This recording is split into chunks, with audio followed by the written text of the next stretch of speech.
Hello everybody and welcome to my video on SoFi. So today I just want to highlight why I think SoFi has a good customer target and a good strategy in targeting high income earners.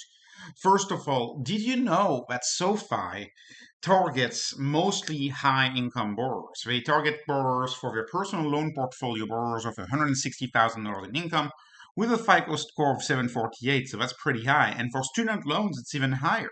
They target borrowers with an average of $170,000 of income with a FICO of 773. So that's also very, very high.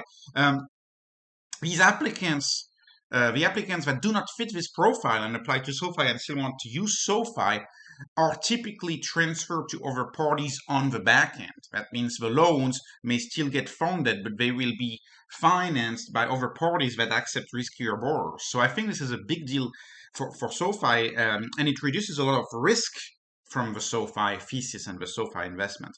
And also, related to recent discussion about student loan forgiveness and the student loan moratorium, it's important to note that borrowers making above 125 never qualified for forgiveness anyways. So this does not slow down the growth of SoFi as much as the market would think. And this may even be a tailwind, the fact that they capped forgiveness at 125,000 for SoFi, because they are targeting higher income borrowers. And the CEO tells us this. This is an excerpt from the first conference call of 2022. The CEO tells us, the CEO says, we're going after high-end customer, mass affluent, high net wealth individuals that have a great credit profile, high income, and need the products and services that we've developed. And I'm going to go through some of the services that the typical target customer of SoFi would need and explain why SoFi has a great strategy when they're trying to be a one-stop shop. Because I believe that most big banks moved away from serving the rather sophisticated needs of the modern SoFi customer, the modern high-income earner who is digitally native, digitally connected, and who follows everything financial, or at least has a good handle on financing. And so again, let's imagine the profile, and this is what I think SoFi is going after, and it's a profile that has become more and more common for the past 10 years, maybe 15 years. This profile is more and more common. Um, you see it on Twitter, on Reddit. There's entire communities of millions, perhaps more than 10 million, who actually fit this profile. And what is this typical profile? Well, it's a digital native, right? Someone always with a computer who's going to have a job, perhaps in tech, perhaps in STEM, perhaps in science.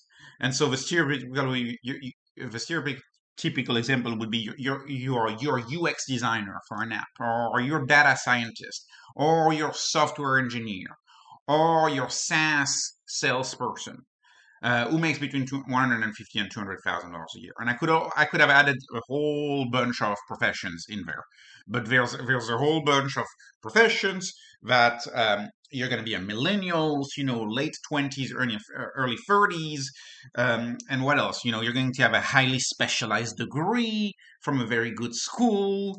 You are part of a self-serve generation, which means that you spend your free times listening to podcasts, listening to YouTube, reading Substacks, reading Mediums, reading Twitter threads. Like there's a whole generation of people like that, right?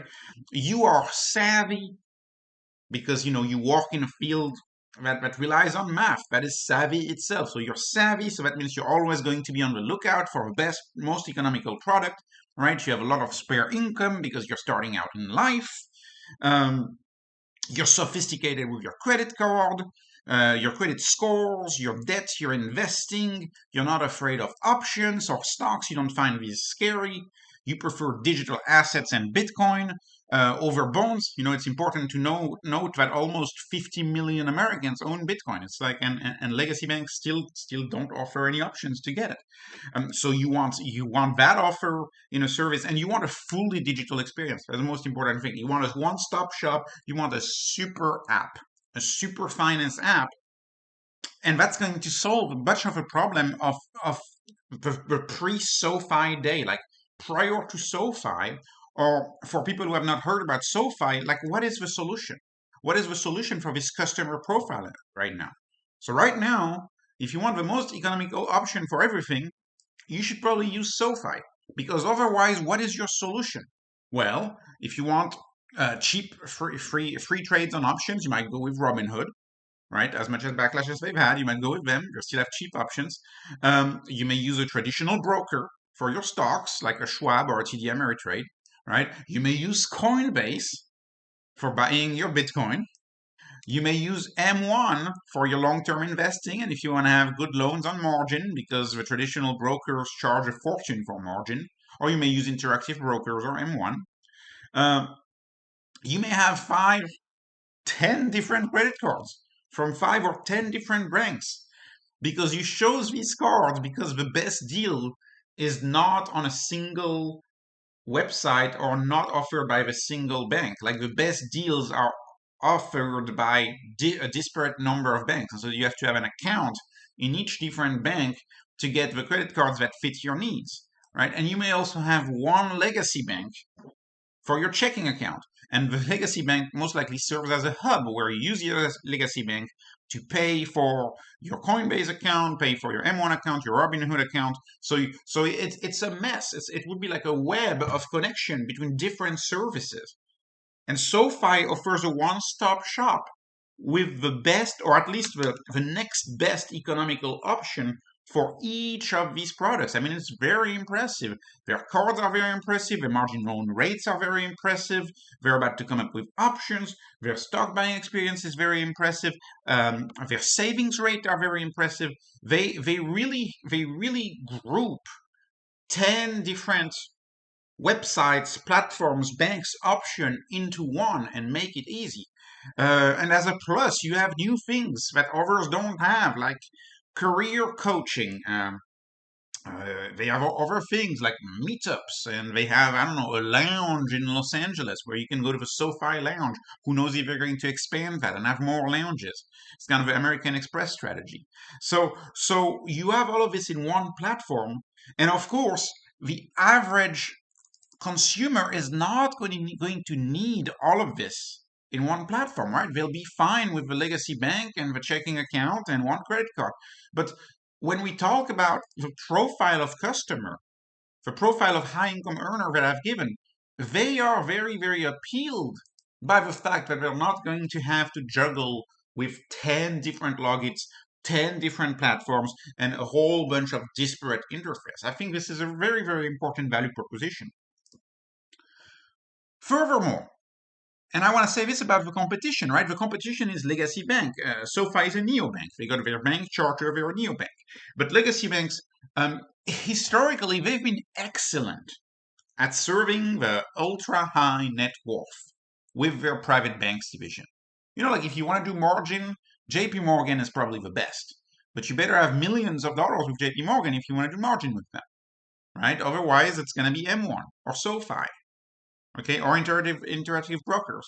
And they tend to not serve this new type of tech-savvy, high-income earners who want to do everything on their own and want to have everything on one easy platform, right? And so that is SoFi's opportunity space, right? They're not going for the whole market. To me, it's very clear that they're going for your typical high-income earner, perhaps works in tech, perhaps works in the medical field, perhaps works in a law field, but they're going for that high-end, not high-end, but high-income earner, very high-income earner. They're going for that, and eventually they will finance mortgages and other things as those high earners get on with their lives and start having families and all of that. So again, this is a classic strategy of acquiring your customers early on. And growing with them and always offering them the products that they need. And I also want to point out on this, there is another strategy, which I think is a very good strategy, and that's the strategy that a lot of legacy banks have right now. If you study the field of legacy banks and look at what they do, their strategy is to focus on financial inclusion, low-cost banking, and easy access to banking for all and community banking. This is like the grand strategy of most legacy banks. Like, JP Morgan invested something like 30 billion in that strategy. Wells Fargo has like a 10-year commitment. And this is a great strategy because you also have perhaps 10 million customers there to be served. Just like in this new tech worker customer, high income customer, which is a new type of customer that SoFi tries to serve, I do believe that there's a bunch of customers that need to be served in this financial inclusion strategic renewal that banks are going for. But the problem that I see with that too is that you have a Cash App that is clearly the target of the Cash App too. Like Cash App is going for financial inclusion. Cash App is going for get your paycheck 2 days early. Cash App is going for no fee transfers and very little fees. So again, legacy banks are also going to have to compete with Cash App, and I'll make a video on Cash App, which is my other thesis, which is I think another type of bank which may do very very well with their Cash App as the whole thesis for invested in Block, for investing in Block and Farmer Square. So again, I think SoFi has a clearly defined strategy. They are not stuck in the middle and trying to serve everybody. They are clearly having a clear target of the type of customers that they serve, and I think that will help them grow. So, not investment advice. I'm a happy SoFi shareholder, and I'm very confident in the company, but this is not investment advice. Thank you so much for watching. Don't forget to like and subscribe, and I appreciate if you can follow me on Beat the Denominator on Twitter. Thank you, and have a great day.